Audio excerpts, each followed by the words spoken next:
Okay, I think we can get started. I'd like to welcome you all to the first of our seminar series in the Biostatistics Division seminar series for 2012-13 school year. My name's Sunil Rao. I'm the director of the division, and we're really fortunate today. One of the things we've tried to do with this seminar series is try to build bridges across the various campuses here at UM. There is actually quite a breadth of quantitative and statistical expertise at the university in various departments, and we've been really fortunate. We're fortunate today to have the economics department represented here. I know there are a number of faculty members and representatives from the economics department here, so that's fantastic. So today our distinguished speaker is Professor Manuel Santos. He's the chairman of the economics department. For those of you that don't know much about him, but I will tell you a little bit of background. So he got his undergraduate training in economics from Madrid, so he's Spanish origin, and then he went to the University of Chicago, where he did his MA and his Ph.D. in economics. Then he went back to Spain to start his academic career. He was at Barcelona through being an associate professor, moved to Madrid, where he rose in ranks to a professor, then went to Mexico City for a few years, and then migrated to the States, where he was at the University of Minnesota, Twin Cities, as a professor of economics. Then he was at Arizona State for a couple of years, actually more than a couple of years, about 8 years. And then he's come here to the University of Miami, where he heads up, he's the professor and James L. Knight Chair of Economics. His areas of research are quite broad. They include economic growth, analysis and computation of macroeconomic models, money and financial markets, and microeconomics. There's actually, we were actually discussing earlier on, there are overlaps in a lot of the things that we do in biostatistics and what other groups are doing in groups like economics.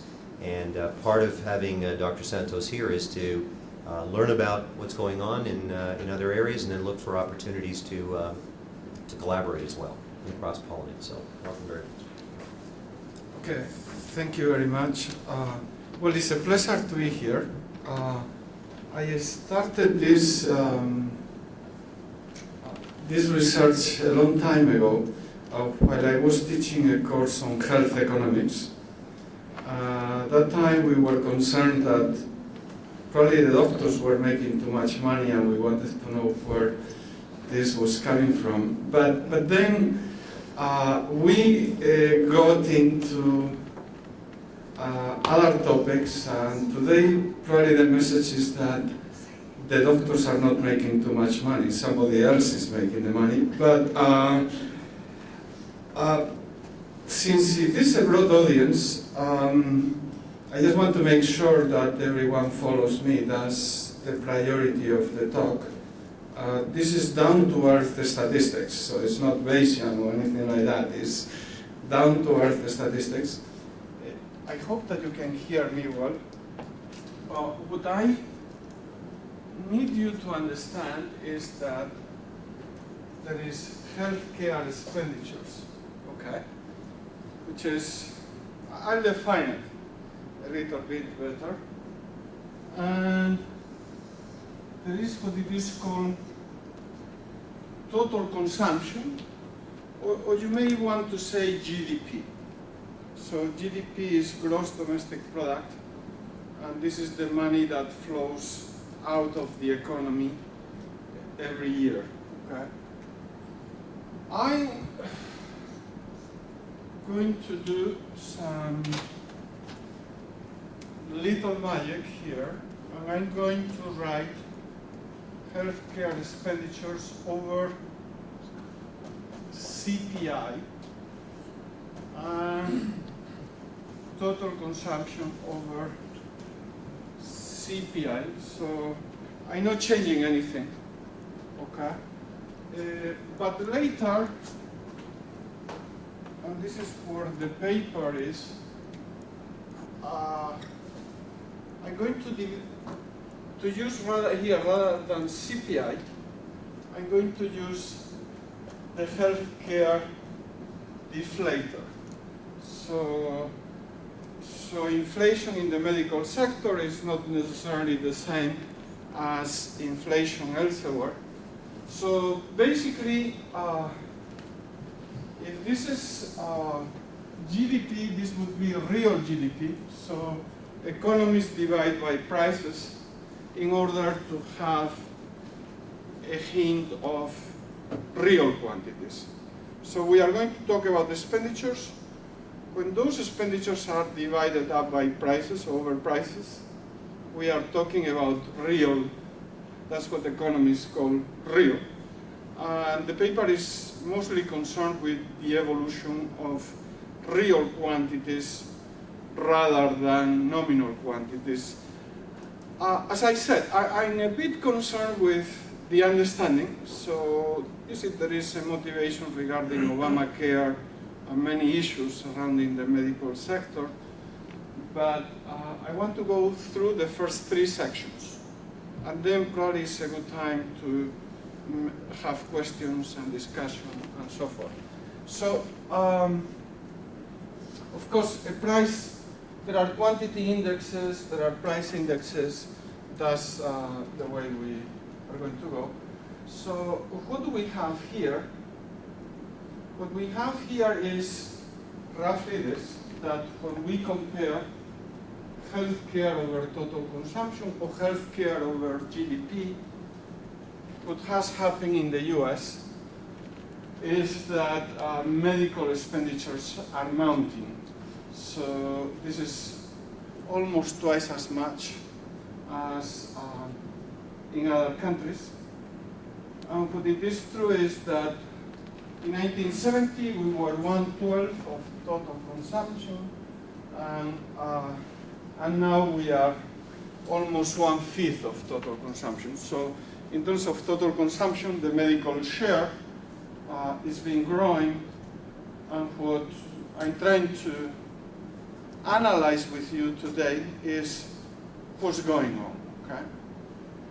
This is, by the way, a macro approach that I'm going to follow, so this is very simple. Basically, I'm suggesting here to do a cross-country comparison as you have here. Whatever is moving medical expenditures is just the US presents uniform data in many directions. Here we are trying to evaluate US healthcare expenditures by source. And what we see is that probably private out-of-pocket has been trending down. It's been trending up if we compare with GDP, but it's trending down within the high increase of all medical expenditures. Of course, the state has increased their participation or their share. It started with Medicare and Medicaid. I think that it was in '65. So uniformity in healthcare expenditures by source and uniformity in healthcare expenditures by use. So for instance here, this due probably to the Bush administration, that in the year 2000, prescription drug expenditures went up. There are some small items that have gone up. Hospital care is been going down. This is probably related to managed care. But what we see is that everything is going up at the same time. So we cannot blame just one. I won't talk about the elderly, okay? But even we can go through comparisons as to how much a 20-year-old is spending today as opposed to an 80-year-old. And basically those ratios remain fairly uniform. So there are many features in US healthcare expenditures that are pretty uniform, okay? So what I'm supposed to do here, we are going to study 11 countries, but basically to get some feedback from the US, those countries have been chosen considering the high quality data. Okay, and basically, just to make the argument simple is that we believe that inflation in healthcare prices and healthcare reforms, both in the US and elsewhere, are the drivers of all these expenditures. So these are prices. As I said, I will come back in section 4 to see where those prices are coming from. But right now, what I want you is to see some data for you to think about, and I hope to get your feedback later on. There are many stories regarding medical expenditures. One plausible story here is by Holland Jones, is that life expectancy. We want to live longer. Now we have more money. There are more techniques. As a result of that, this is driving expenditures into healthcare. Okay, so new techniques bias expenditure towards healthcare. But here there are two questions. Okay, one is that we don't have the highest life expectancy, just to start with. Second, we are going to see the trends. So life expectancy, I believe, or the elderly, I believe that may be a problem in 20 years, 40 years, but this is not probably the problem that I'm discussing now. There are, just in terms of the senior population, there are more in Europe than here, so we want to compare what's going on. As I said, the ratios of expenditure, how much an 80-year-old is spending today, and a 20-year-old, those ratios have been pretty uniform over time.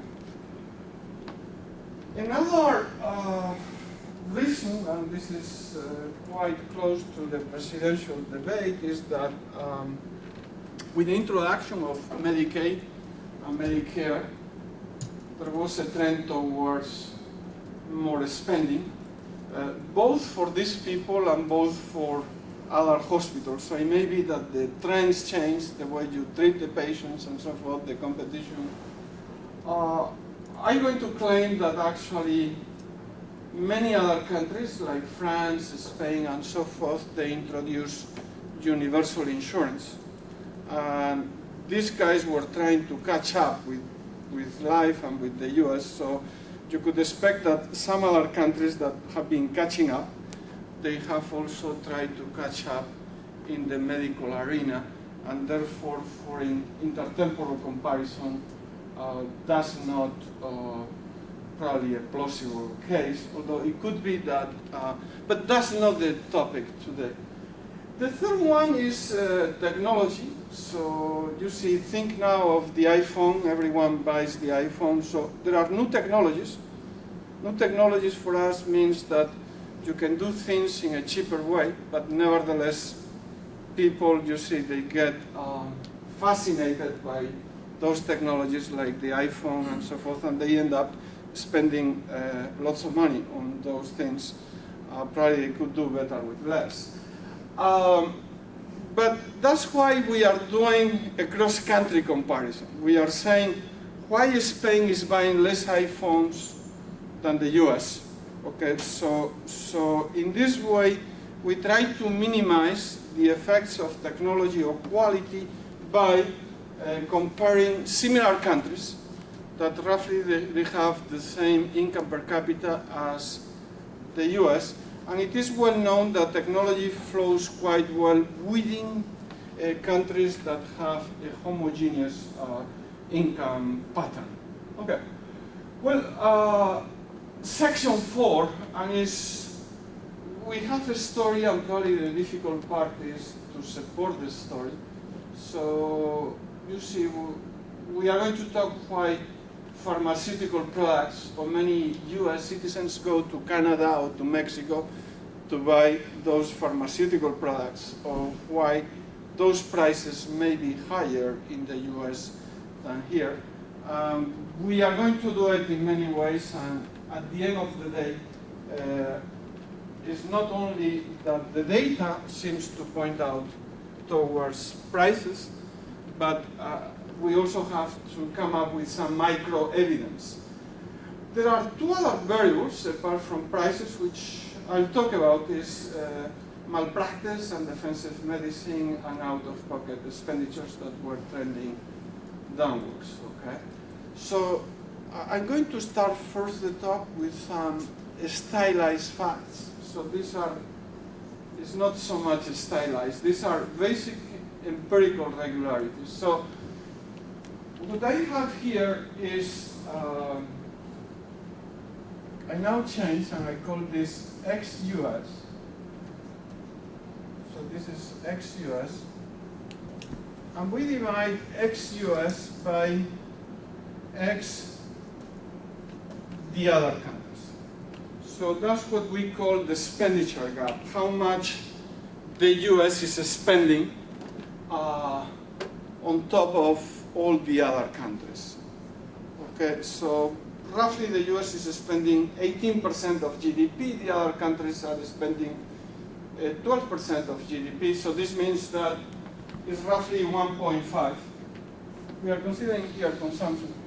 If our GDP is slightly bigger.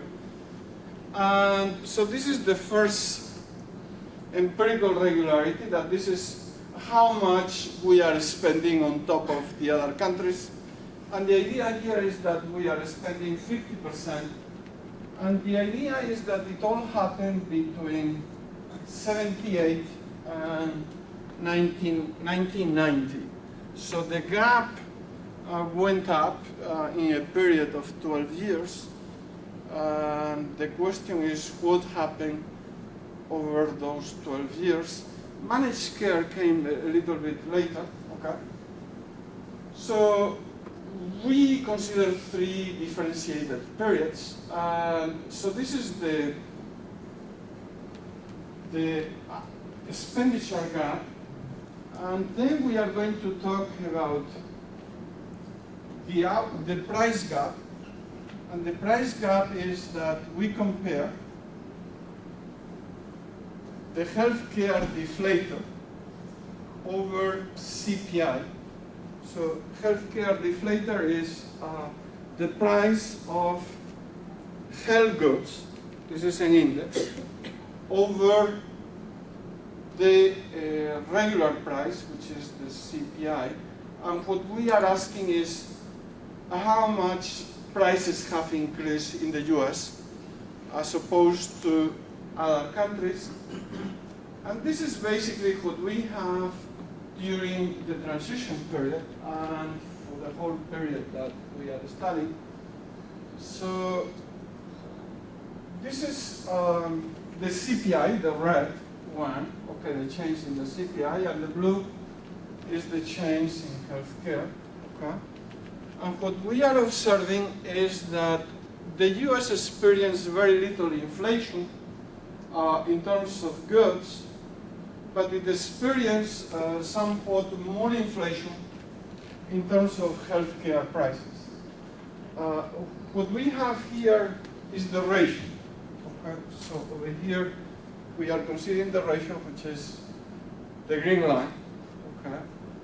And when we take countries like Spain or France, we roughly see the same inflation in healthcare prices as opposed to the other sectors. So the idea is that healthcare prices went up in Spain, but all other prices went up in Spain. Whereas in the US, basically what we observe is that healthcare prices went up, but not prices in other goods. So in a way, in economics, what counts is the relative price, okay? So in economics, what counts is the relative price, and we observe that there is a change in the relative price in the US as opposed to the other. And moreover, we observe that the change is basically when we compare this to the whole period, we observe that the change happened in the transition period. just to make sure that we understand what's going on, this is the summary so far of what we try to do. So over here we have the red line, is called, so the red line is called the healthcare expenditure gap. Okay, and the blue line is the relative price gap. Okay, and they both seem to move together. Okay,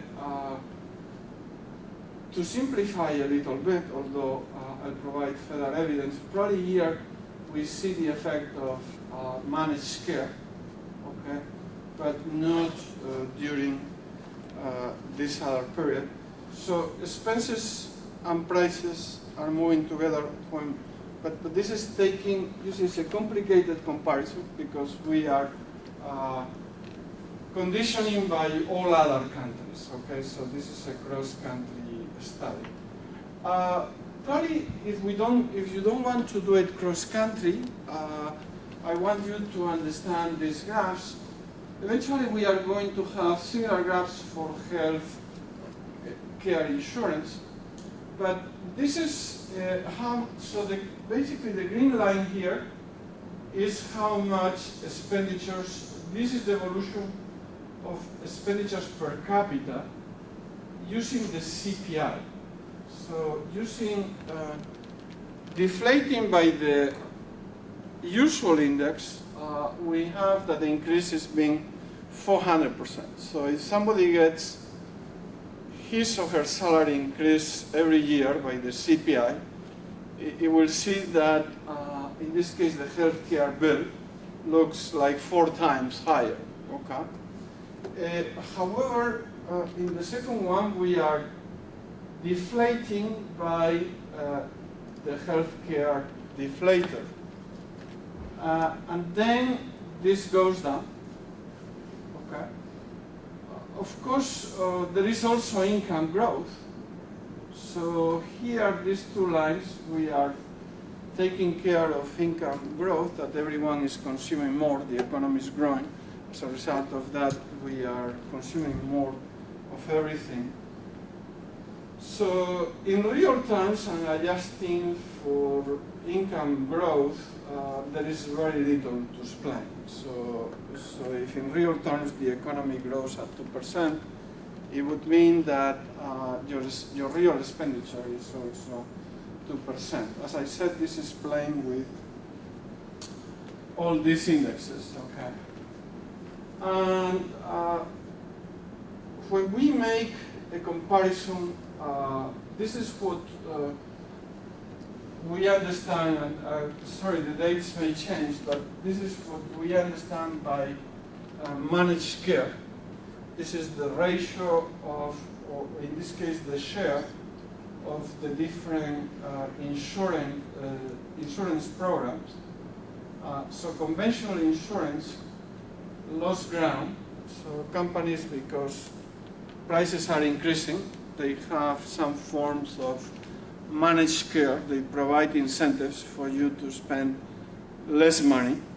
Okay, and the transition was done at the end of the 80s and the 90s. That's where the transition of all the different insurance. And we have that the prevailing program is the PPO. At the same time, and you see that may be helpful to explain, here we are recording the number of privately insured people. This is the uninsured, that is still a subject of debate, and these are the ones that are publicly insured. Okay, so what we observe is there is a trend. This is mainly in terms of HMOs, PPOs, and so forth, that there's been a big shift. Yes. Okay, well, just to give you a comparison in terms of cross-country, where is the US standing for? Over here, we are playing with these quantities, and just to, you see, if you play around with these quantities, what we are having here is, hope that is right, healthcare expenditures over the healthcare deflator, and this is total consumption over CPI. So this is the evolution of these numbers. This is just decomposing here. So we are dividing by real GDP, or in this case, real consumption. And there we are using the healthcare deflator. So this is healthcare expenditure over. So this is like real consumption. Rather, we started with this and we proposed to do the real one. What we have is that when we go over this, we see more consumption in France and some other European countries than in the US. And these peaks are roughly, I'll explain the case of Spain, but these peaks are related to changes or healthcare reforms that were done in France or in other countries. So we are able to trace down the real quantities to whenever there is they go related to regulations. Okay. Well, so far this assumes, we now talk about elasticities, we are assuming that the income elasticity implicitly is equal to 1. So if you double your income, you're supposed to consume twice as much of everything. We are assuming so far implicitly there is that when prices go up, you're not reducing your expenditure, but it is the case that when prices go up, you may want to consume less.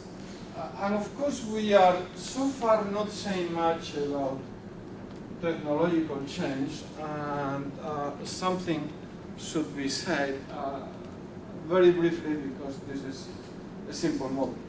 So, in order to make a little bit more progress, I'm proposing here a very simple model. You really don't have to follow very much, but I'll go to the next equation in just a second. So the idea here is that we have two goods in the economy. This is consumption. And then we have some composite good that we are going to call healthcare that is actually influenced by technologies, okay? We actually have three effects, although eventually it's going to be called the residual. So if there is technological progress, it may be cheaper to access those technologies.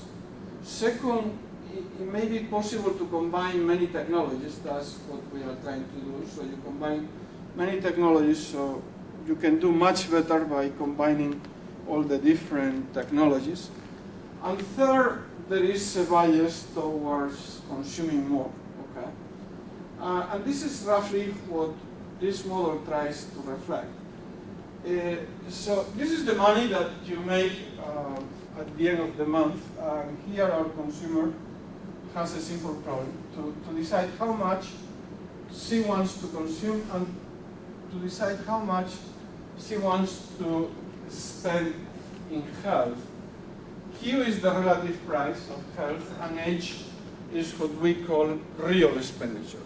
So what is the equation that we are looking at? I'm just looking at the following equation. These are medical expenditures. I repeat, this is the price of health, this is the quantity, and this is the consumption, that the price is being normalized to 1. Q is the price, so the demand depends on the price, but it goes with a certain elasticity. And then the rest is the residual. Okay, so the residual, I mean that for the moment we are going to see how far prices can go. So our explanation relies on prices. So for the moment we are going to rely on prices and leave everything else as the residual. So the rho is the elasticity of substitution. Usually when the price goes up, some people still may want the same amount of healthcare. Others, if the price goes up, they may not be able to afford it.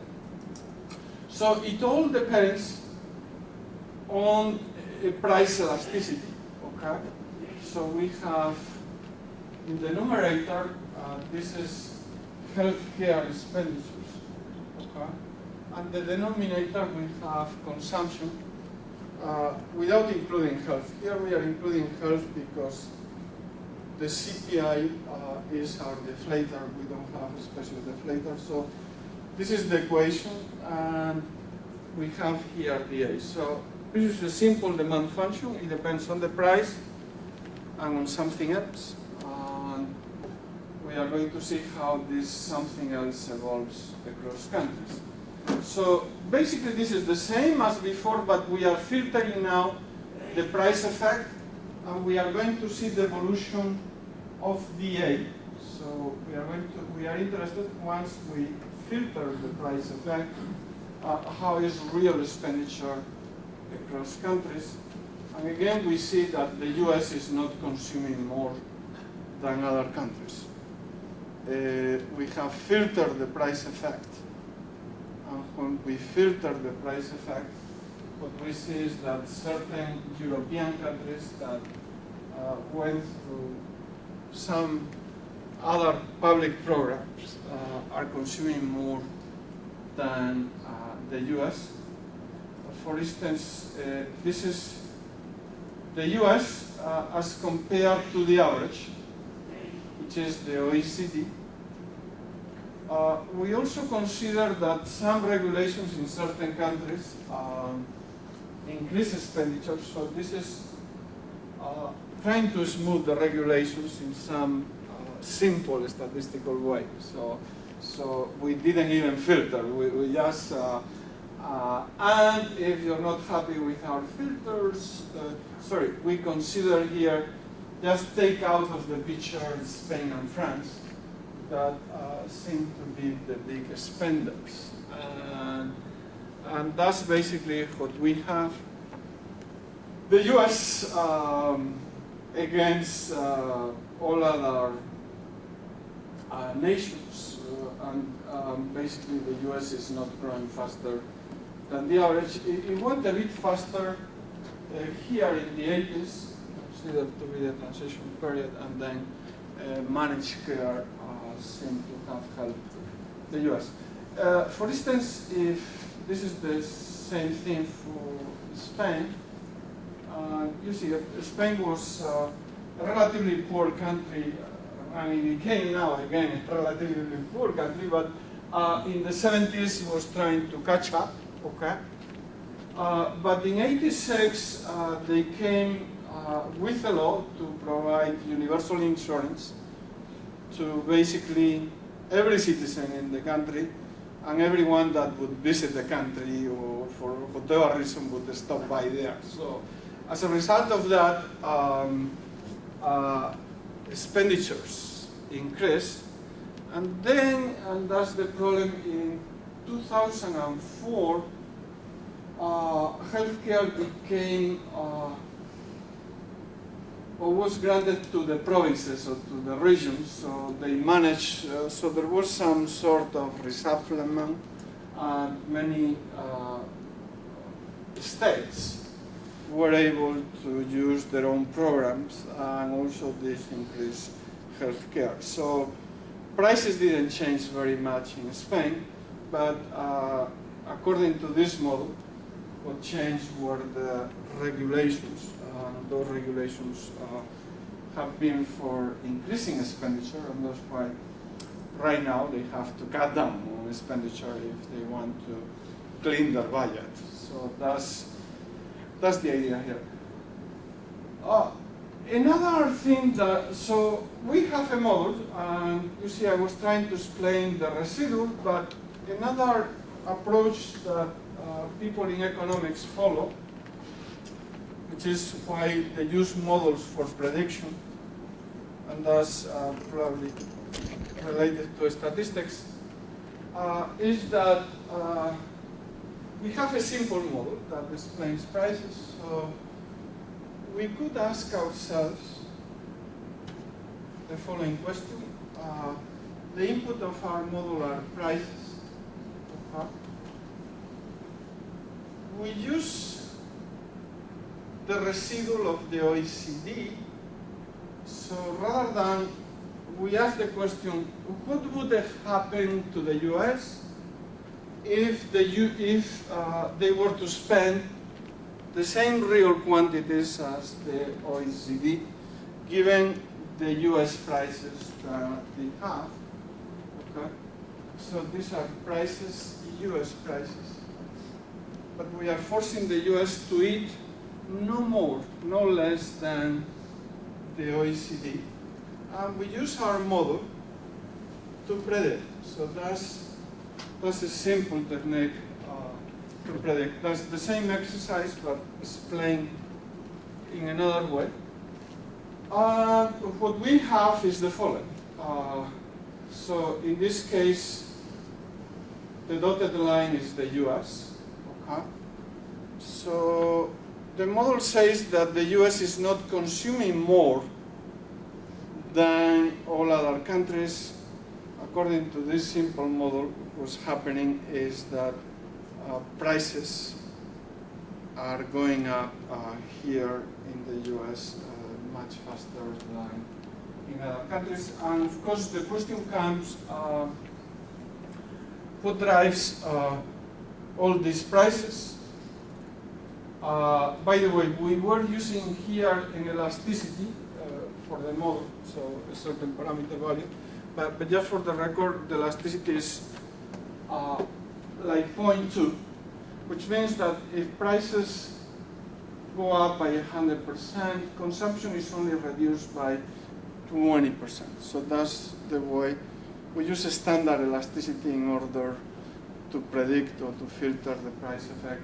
We are using a standard elasticity. Well, and then here we do one simple exercise, which is still under construction. We have here, the red line is healthcare over total consumption.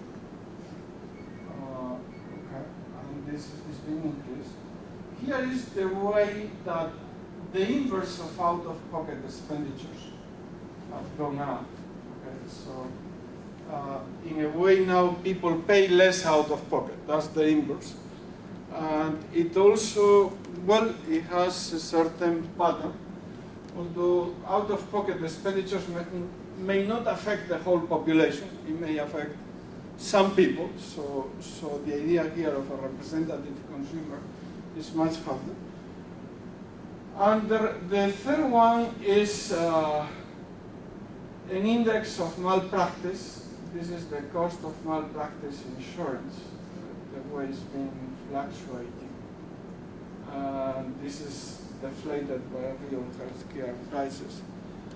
And what we have is that, well, if it is malpractice insurance, there are long lags. So probably initially the insurance companies are losing money, but then they catch up. So it would be a system. And there is much more correlation with out-of-pocket expenditure. So one possible way to, but it's not popular, to stop this would be through out-of-pocket. If the story is prices, it suggests that if you do more out-of-pocket, you may reduce expenditures. Okay. This is the theory. So from now on, I do appreciate your comments. This is, you see the number of MRIs per 1,000 consultation per people. And what we have is that the US is having much more MRIs than many European countries. So this may be related to defensive medicine. Okay.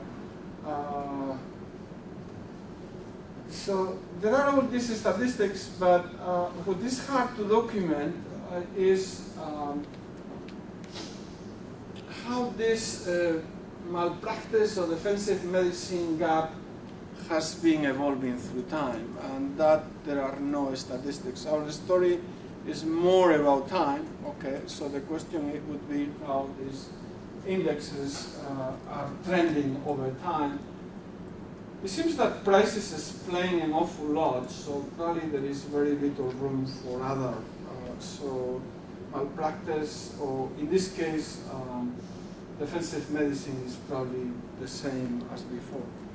A little story, I think that when we go over, this is health expenditures over GDP. So health expenditures over GDP.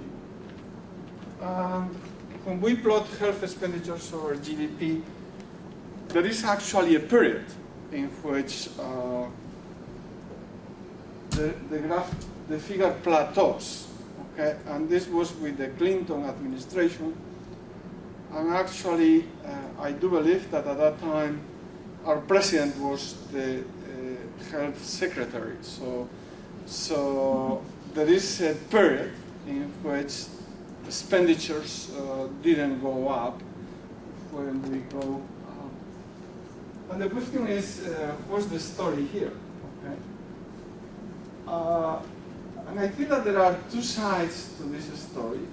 The first one is that, so this is similar to this. One case is that GDP grew up by a lot. So this was a period in which GDP was growing very fast with new technologies and so forth. Probably the trend of GDP is different from the healthcare expenditure. And the second story is related to prices. So for some reason, prices were a problem in the transition period. This is the growth of, this is actually the price gap, but within the US. I mean that how much healthcare prices are growing over the consumption price index. So how much is moving the relative price. And what we saw is that with Clinton and with Bush, those prices were going at a much slower pace. The problem with Bush is that the economy didn't grow, okay? And as a result of that, if you allow for some lags, you get some figure of the short. So it's a combination of prices. That prices are basically here. Some prices are here, and also real growth, which is here. Well, as I said, this is half a few minutes, and this is according to some statistics. This is the cost. So the way to read is that the CTA scan head is 30% less in some other countries, according to, well, it's 30% of what it is in the US, according to some international data, okay? In the paper, we go over prescription drugs because there may be less quality issues. And according to some econometric results, some drugs may be 30% more expensive in the US than in Canada because of product liability. However, generic products are cheaper in the US than in many other countries, and of course they are not subjected to the liability. Here are a few numbers that you may be interested in. So the question is, who's driving those high prices? Are the doctors driving the high prices? And basically, the result here is that this is not being translated into higher salaries for the doctors. And here, the income share is basically 30%. So what has happened is that as prices have gone up, hospitals have hired, and just giving a very simple story, have hired more nurses and more doctors. So basically, the adjustment is being done through quantities rather than through prices. Doctor salaries are 10% of the whole pie. So $1 out of $10, roughly speaking, goes to doctors. And this has actually been trending downwards. Okay, so the story is probably not in doctors. The story is elsewhere. The paper presents a few indexes or a few indicators, and of course, we are trying to publish that part. But physicians' expenditures as a share of national health expenditures have been trending downwards rather than going upwards. We also study companies. Okay, so we consider two types of companies. These are following national accounts. So in the group 80, we have those companies engaged in providing medical care. And before we have establishments that provide health insurance. Okay, so the 630 is all types of health insurance, and the 632 is these are the medical groups. And there are basically quite a few companies. They are not listed in the slides, but they are listed in the paper. Okay, so within these two industries, what we observe is that the excess return. So this is you may invest in bonds or you may invest in the stock market, and the excess return of those companies is much higher than the average. So there are companies that may make a they get a 25% increase in their stock, or as an average. Okay? Although the standard deviation or the variability is a bit higher, so that's why people in finance use the Sharpe Ratio, which is you divide this by this one. Okay, and so in a way you adjust for the risk by, this is very simple statistics, by adjusting by the standard deviation. So, and what we get is that in terms of the Sharpe Ratio, those numbers, even conditioning for risk, the numbers are much higher. It means that the return is much higher in those medical companies. Okay? We do some sort of very simple, down-to-earth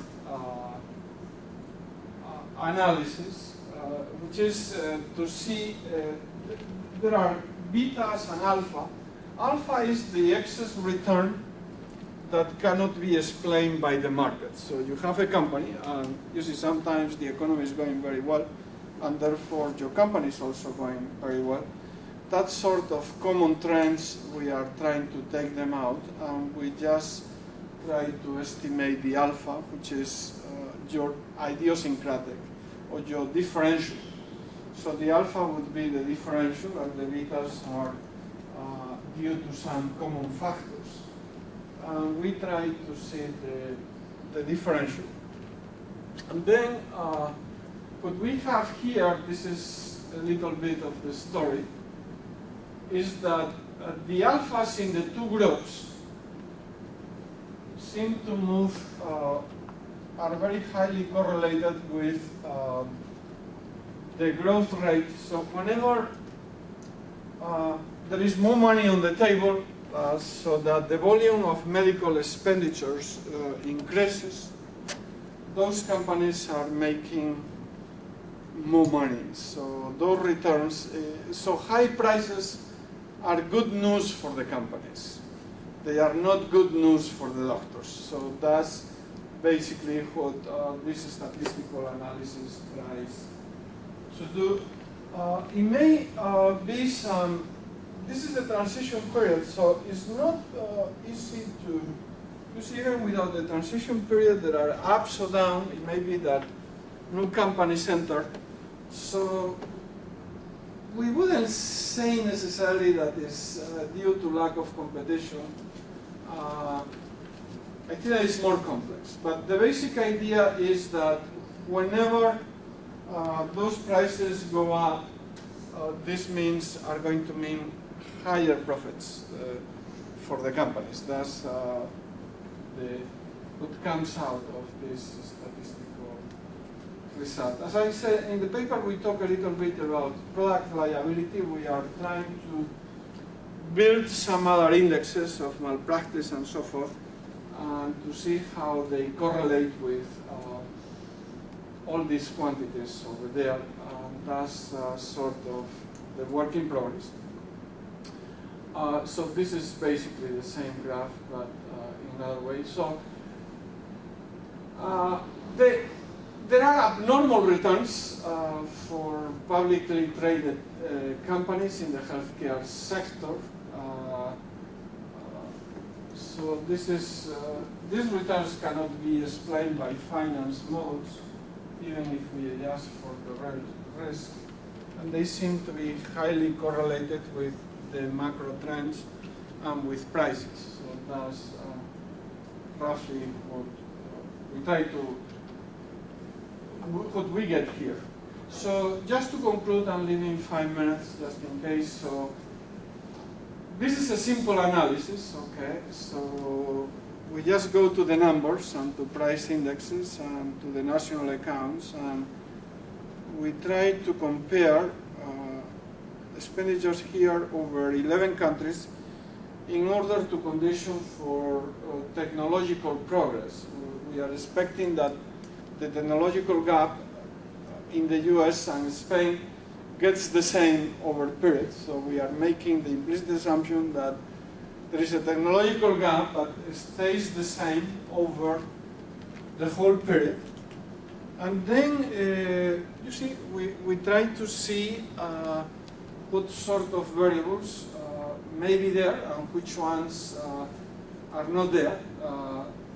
Stories like life expectancy probably maybe in the future, because what we try to explain here is simply this. I mean, we are trying to explain the period where the US took off, which is from 1990. So it may be that in the future there are other gaps that we are not explaining, but stories like obesity or things like that, we think that they are not going to move the data so fast. Okay, so there are some plausible stories that people talk, like income.